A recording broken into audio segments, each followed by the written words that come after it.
plus vous avez soif sans doute. Et donc je vais, parce qu'il fait chaud, je vais essayer d'être synthétique et surtout de ne pas répéter ce qui a été fort bien dit juste avant moi. Ce soir, ici, et demain sur le front de mer, Fort-de-France, la ville capitale de la Martinique, va célébrer l'avancée de 2 projets phares, symbole de la volonté de ses élus de lui donner tous les atouts pour qu'elle garde son statut de grande métropole de la Caraïbe, en bordure d'une des plus belles baies du monde, en particulier sur les champs de l'urbanisme et de l'attractivité économique. Qui peut sérieusement contester qu'en quelques années, le paysage de Fort-de-France s'est substantiellement modifié? Il y a naturellement toujours quelques grincheux pour contester ici un choix architectural, là une appellation, mais la réalité, elle est pourtant sous nos yeux. Cette réalité, c'est celle de la transformation. C'est d'abord le fruit de la volonté de ces élus, dont il faut saluer le volontarisme dans un contexte financier qui est très difficile. C'est ensuite les paris, mais les paris positifs, pris par des acteurs économiques.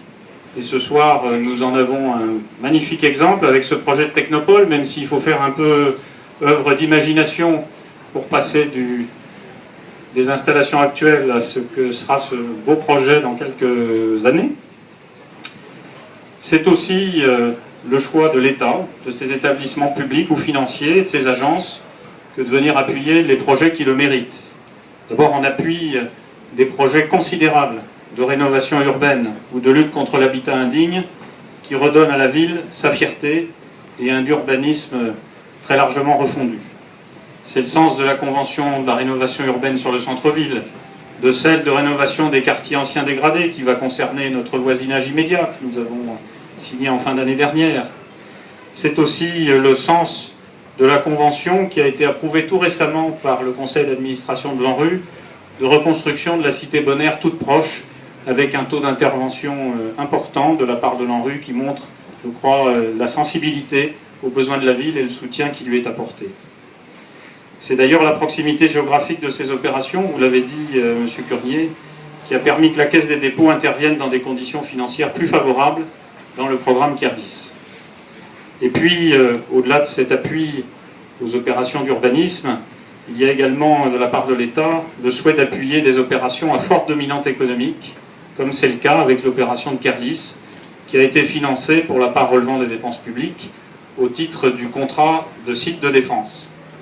Ce contrat, vous le savez peut-être, compense la réduction, d'ailleurs nettement plus faible que prévu, du format des forces armées ici à la Martinique. Et ce sont au total près de 30 millions d'investissements qui sont soutenus par ce contrat, devant entraîner à terme la création de plus de 1000 emplois. Avec les élus, nous avons fait le choix, pour ce contrat, de concentrer les efforts sur un petit nombre d'opérations à forte valeur ajoutée économique et de création d'emplois. Avec Kerlis, voilà un espace, cela a été dit et redit, d'activité tertiaire, structuré, respectueux de l'environnement, accessible, qui va voir le jour et donner un nouvel outil aux entreprises de la Martinique ou celles qui voudraient s'y implanter. Pas loin d'ici.